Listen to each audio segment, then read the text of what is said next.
Pajak final berikutnya kita akan bahas tentang PPh pasal 4 ayat 2. Ya, dalam PPh pasal 4 ayat 2 ini nanti kita akan bahas tentang bunga deposito, kemudian transaksi saham, bunga obligasi, hadiah, sewa tanah, bangunan, jasa konstruksi, dan dividen. Sebenarnya ada beberapa lagi untuk untuk PPh pasal 4 yang diatur, tetapi saya batasi hanya pada topik-topik yang ini. Pajak penghasilan atas bunga, deposito, dan tabungan ini diatur di dalam Peraturan Pemerintah Nomor 131 Tahun 2000 dan KMK Keputusan Menteri Keuangan Nomor 51 Tahun 2001. Nah, di dalamnya yang dimaksud dengan deposito itu adalah deposito dengan nama dan dalam bentuk apapun, termasuk deposito berjangka, sertifikat deposito, deposito on call, baik itu dalam mata uang rupiah maupun mata uang asing atau valuta asing, yang ditempatkan atau diterbitkan oleh bank. Nah, kalau tabungan adalah simpanan pada bank dengan nama apapun, termasuk giro, yang penarikannya dilakukan berdasarkan syarat-syarat tertentu yang ditetapkan oleh masing-masing bank. Nah, wajib pajaknya siapa? Wajib pajaknya adalah orang pribadi atau badan hukum atau badan usaha tetap, baik dia itu di luar negeri atau dalam negeri, yang menerima penghasilan atas bunga deposito dan tabungan serta diskonto sertifikat Bank Indonesia. Intinya pokoknya semuanya, baik dia orang pribadi ataupun badan, kalau dia seandainya dia punya deposito dan dia menerima bunganya, maka dia merupakan adalah wajib pajak.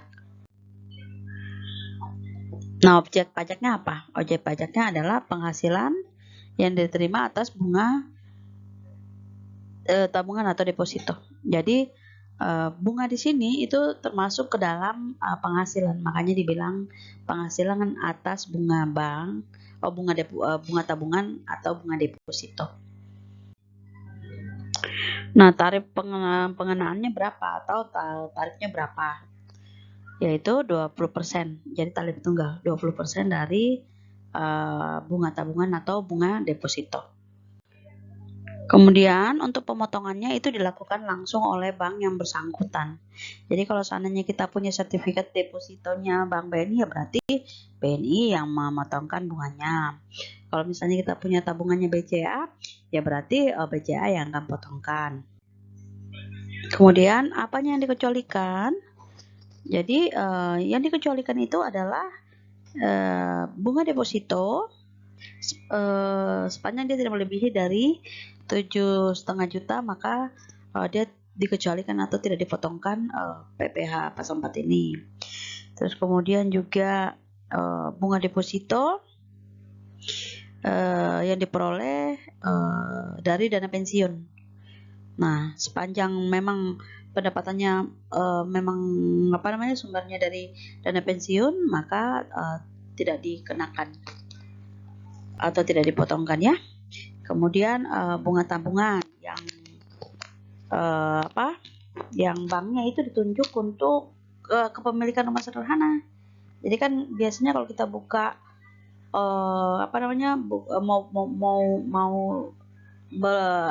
rumah subsidi begitu ya, mau beli rumah subsidi itu biasa disuruhkan kita buka bank, ya nanti kita setiap bulan itu harus masukkan di situ.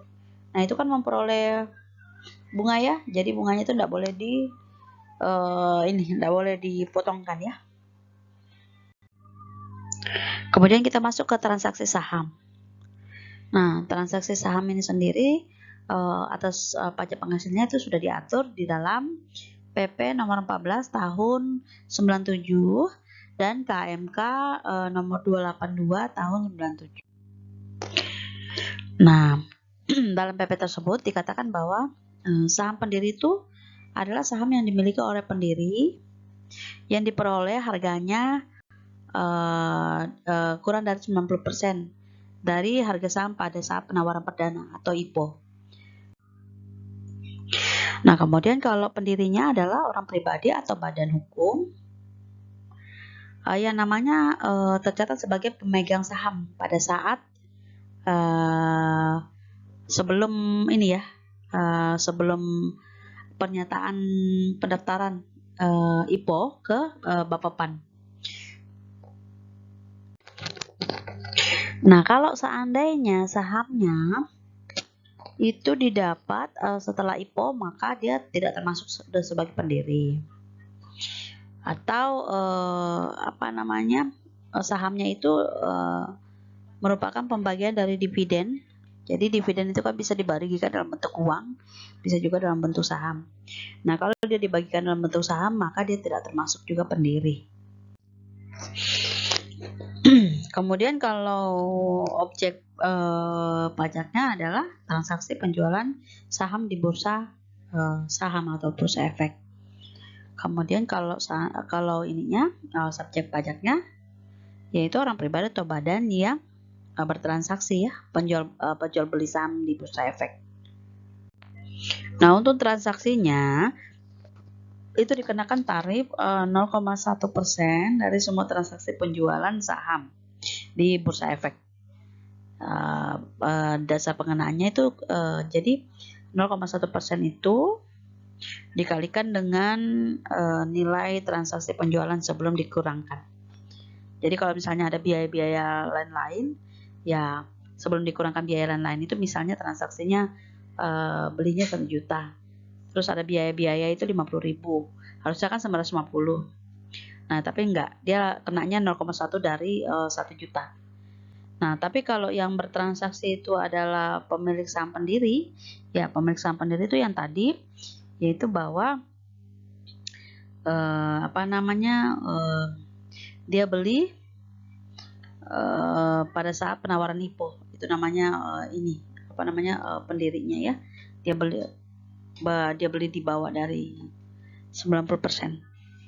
Kemudian kalau yang transaksi pemilik saham ini atau pemilik saham pendiri ya. Jadi ada pemilik saham, ada pemilik saham pendiri. Nah, ini dikenakan 0,1% dan ada tambahannya 0,5%. Nah, bagaimana tata cara pelunasannya? Yaitu dipotongkan langsung oleh bursa efek. Tapi yang potongnya itu yang menjual ya. Jadi kalau seandainya si A itu bertransaksi saham di bursa efek, jadi ya saham-saham yang dijual itu semuanya namanya dijualnya di pasar namanya pasar saham itu namanya bursa efek. Nah, jadi kalau si A itu jual sahamnya di bursa efek, yang beli si B, yang potongkan adalah si A. Ya, jadi dia yang pungutkan pajaknya ya. Kemudian kita lanjut ke bunga obligasi. Nah, bunga obligasi ini diatur di dalam PP nomor 16 tahun 2009. Kemudian diubah ke dalam PP nomor 100 tahun 2013. Nah, untuk petunjuk teknisnya itu diatur di dalam PMK nomor 7 tahun 2012 ya. Jadi dikatakan di sana bahwa obligasi itu adalah surat utang dan surat utang negara yang berjangka waktu lebih dari 12 bulan. Bunga obligasi adalah imbalan yang diterima atau diperoleh si pemegang obligasi ini dalam bunga atau dalam bentuk diskonto. Nah, wajib pajaknya siapa? Wajib pajaknya adalah orang pribadi atau badan, ya baik di luar negeri atau dalam negeri, itu yang menerima bunga obligasi. Ya termasuk diskonto obligasi ya. Kemudian objek pajaknya adalah ya bunga atau diskonto obligasi. Ya jadi apa sih bedanya antara diskonto sama bunga? Jadi kalau bunga obligasi itu ketika kita membeli obligasi itu surat utang ya. Ketika kita membeli obligasi, kita akan dapat bunga. Nah, bunga inilah yang akan dikenakan pajak ya, pajak PPh final pasal 4 ayat 2 ini. Terus kemudian kalau diskonto itu ketika kita membeli deposito. Nah, kadang-kala kan ada yang namanya kalau seandainya dia sesuai dengan nilainya, misalnya taruhlah dia 100M. Kalau kita beli dengan harga nilai 100M berarti dibeli dengan harga par atau nilai intrinsiknya, harga par. Nah, kalau kita beli di harga, misalnya taruhlah kita beli di harga 90%. Berarti kita beli di harga 90 miliar gitu ya. Misalnya kalau dia harganya nilai intrinsiknya atau nilai parnya itu 100M. Jadi kalau kita beli dengan harga diskonto yaitu 90%, berarti kita belinya di 90 miliar. Nah, berarti kan ada selisih keuntungan sebesar 10M. Nah, ini yang disebut dengan diskonto. Jadi dia dikenakan PPh pasal 4 ayat 2 ini ya. Ya, kalau untuk tarifnya ini berlaku 2 tarif, yaitu 15% dari, kalau misalnya dia bunga obligasi berarti 15% dari bunga obligasi bruto ya. Kalau seandainya misalnya ada biaya-biaya berarti dia 15% dari sebelum dikurangkan sama biaya-biaya. Jadi masih utuh ya sebelum dikurangkan biaya-biaya. Nah, kalau dalam negeri itu kenanya 15, kalau luar negeri itu kenanya 20%. Nah, begitu juga dengan diskonto, sama juga. Diskonto, jadi pengenaannya itu adalah 15% dikalikan dengan selisih harga jual dikurangi dengan harga beli. Nah, kalau luar negeri ya sama ya, dia kenanya di 20%, kecuali ini kalau yang bertransaksi itu si reksadana. Perusahaan reksadana. Nah, yang reksadana yang terdaftar pada Bapepam ya. Nah, itu dia kalau ada transaksi bunga atau diskonto obligasinya, dia itu kenanya 5% saja. Itu berlakunya tahun 2014 sampai dengan 2020. Nah, sekarang ada perubahan. Itu 10% itu tahun 2021 dan seterusnya. Nah, itu pengenaannya itu selisih lebih harga jual atau harga nominal. Jadi transaksinya berapa, kalau dia diskonto ya berarti dari selisih antara jual belinya, kalau dia bunga ya berarti dari bunganya. Nah, kalau tata cara pelunasannya atau pembayarnya sama ya, potong pungut. Jadi siapa yang menjual atau siapa yang memiliki obligasinya, lah itulah yang akan memungutkan ya, lalu kemudian menyetorkannya. Ya, baik, kita melangkah ke hadiah undian. Nah, hadiah undian ini itu sudah diatur ke dalam PP nomor 132 tahun 2002 dan dibuatkan keputusan Ditjen Pajak nomor 395 tahun 2001. Hadiah undian adalah hadiah dengan nama dan dalam bentuk apapun yang diterima atau diperoleh melalui undian.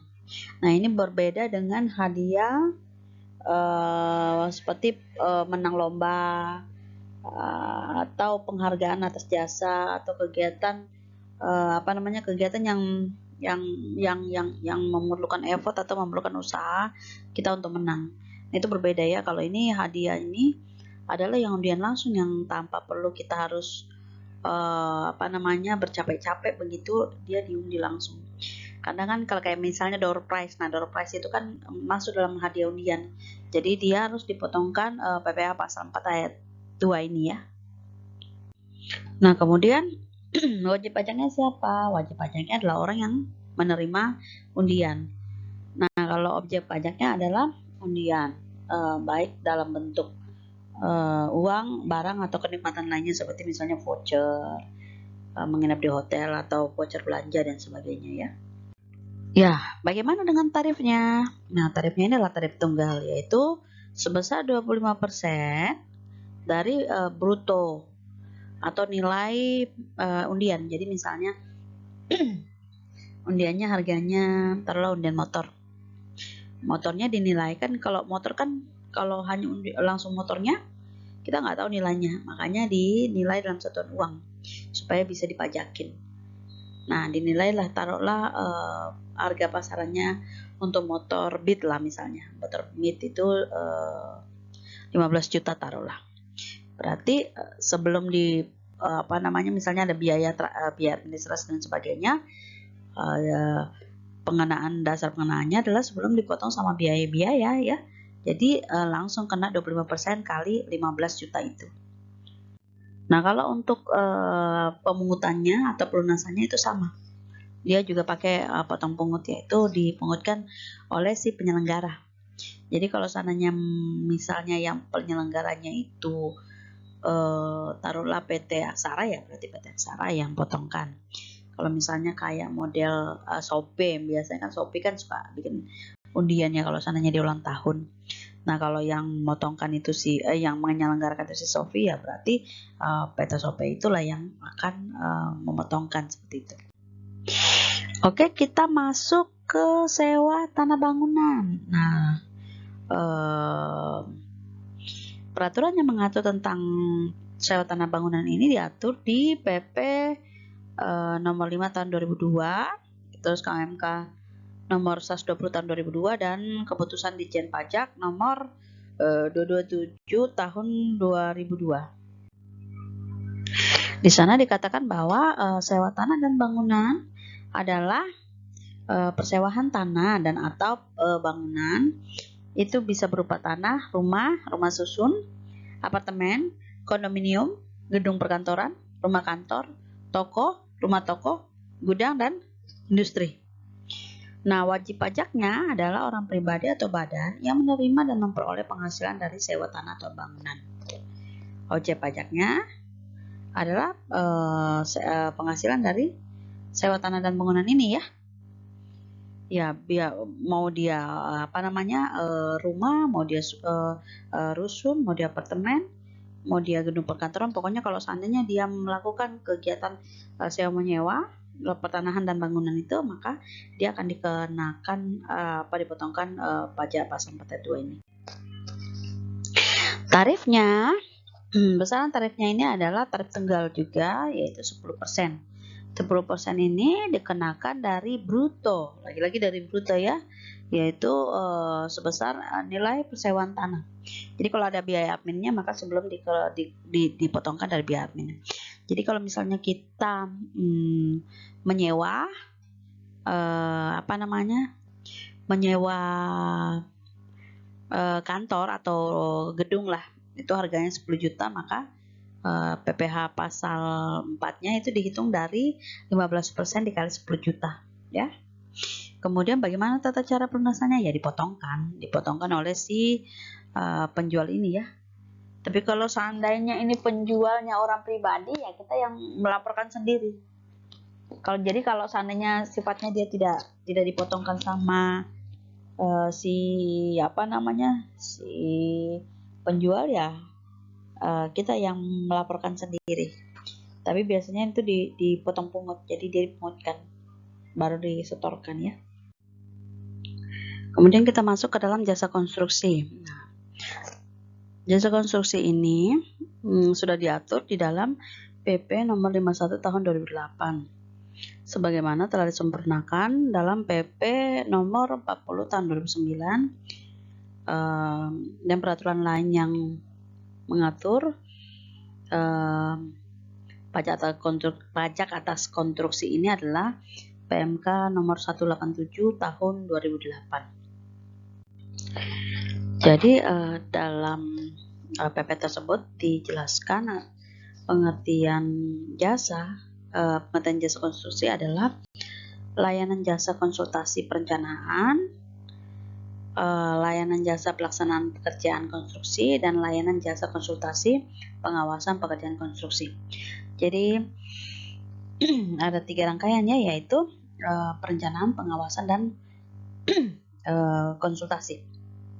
Konstruksi. Pekerjaan konstruksi adalah keseluruhan atau sebagian rangkaian kegiatan baik meliputi perencanaan, pengawasan, pelaksanaan yang mencakup pekerjaan arsitektur sipil, mekanikal, elektrik, dan tata lingkungan. Masing-masing beserta kelengkapannya untuk mewujudkan suatu bangunan atau bentuk fisik lainnya. Jadi pekerjaan baik itu dalam bentuk dia merencanakan, dia melaksanakan, dan dia mengawasi kegiatan yang yang sifatnya yang sifatnya konstruksi ya, bisa arsitektural, bisa sipil, mekanikal, elektrik, dan tata lingkungan. Pokoknya yang sifatnya bangunan-bangunan gitulah. Nah, kemudian perencanaan konstruksi adalah pemberian jasa oleh orang pribadi atau badan yang dinyatakan ahli dan profesional dalam bidang perencanaan konstruksi ya. Kemudian kalau pelaksanaan konstruksi itu adalah pemberian jasa oleh orang pribadi atau badan yang dinyatakan ahli yang profesional di bidang pelaksanaan. Pengawasan, pemberian jasa oleh orang pribadi atau badan yang dinyatakan ahli. Kemudian pengguna jasa adalah orang pribadi atau badan termasuk bentuk usaha tetap yang melakukan jasa konstruksi. Jadi kalau baik perencanaan, baik pengawasan, dan baik pelaksanaan itu semuanya harus dilakukan oleh orang yang ahli dan ada sertifikasinya ya. Jadi kapan dia dinyatakan juga adalah menawarkan jasa konstruksi, nanti ada sertifikatnya. Wajib pajak ini adalah penyedia jasa konstruksi, bisa bentuknya orang pribadi atau bisa bentuknya badan yang menawarkan layanan jasa, baik dia perencanaan konstruksi, baik dia pelaksanaan ataupun pengawasan.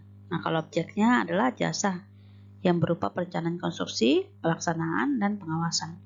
Jadi kalau untuk jasa konstruksi ini dia melakukan 3 hal. Dia dia konsultasi, dia pelaksanaan, dan dia pengawasan. Jadi mana-mana saja. Kalau dia cuman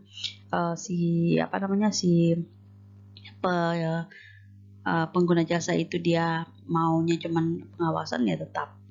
Jadi tidak mesti harus satu rangkaian gitu ya. Kalau dia pengawasan saja, tetap kita potongkan jasa PPH pasal 4 ini atas jasa konstruksi.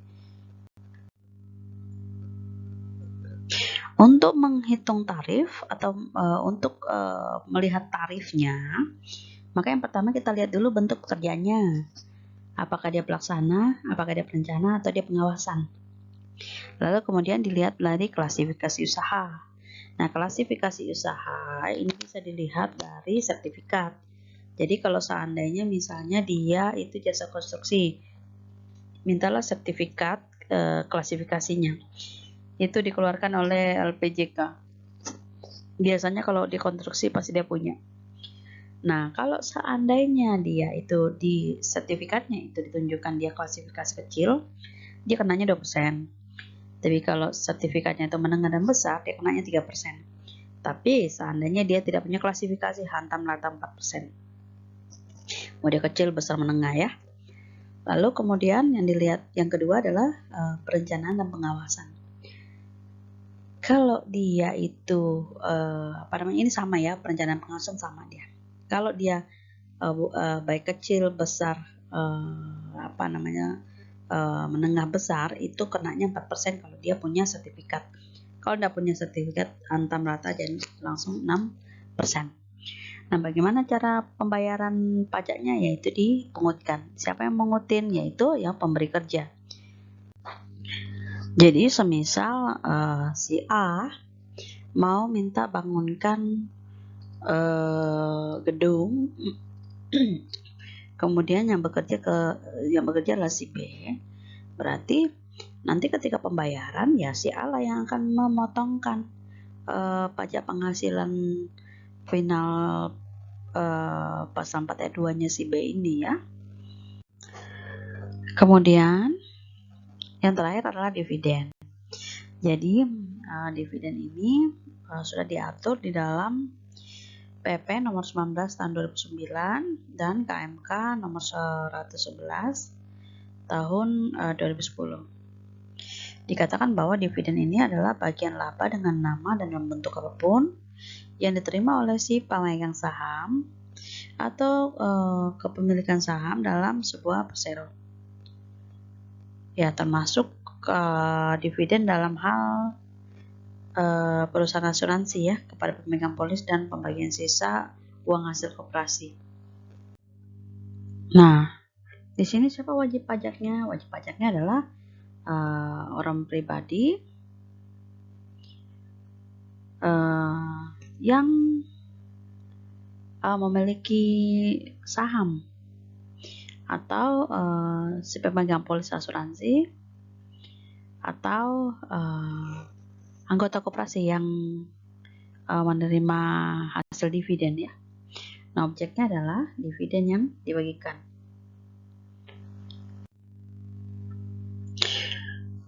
Kemudian tarifnya berapa? Tarifnya adalah tarif tunggal sebesar 10% dari nilai dividen yang dibagikan.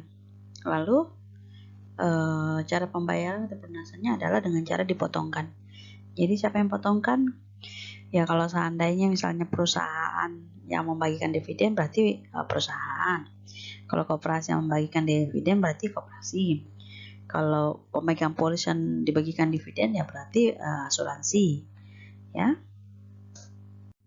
Oke. Demikian tadi penjelasan singkat saya tentang PPh pasal 4 ayat 2 ini. Dan lebih jelasnya lagi bisa dilihat di modul, bisa dibaca. Kalau misalnya ada yang kurang jelas boleh dilihat lagi modulnya, itu sudah saya upload di pertemuan kedua kemarin. Boleh dilihat lagi di situ, dibaca-baca dan dikerjakan untuk soal-soalnya ya. Terima kasih telah menyimak video ini. Sampai bertemu pada video berikutnya.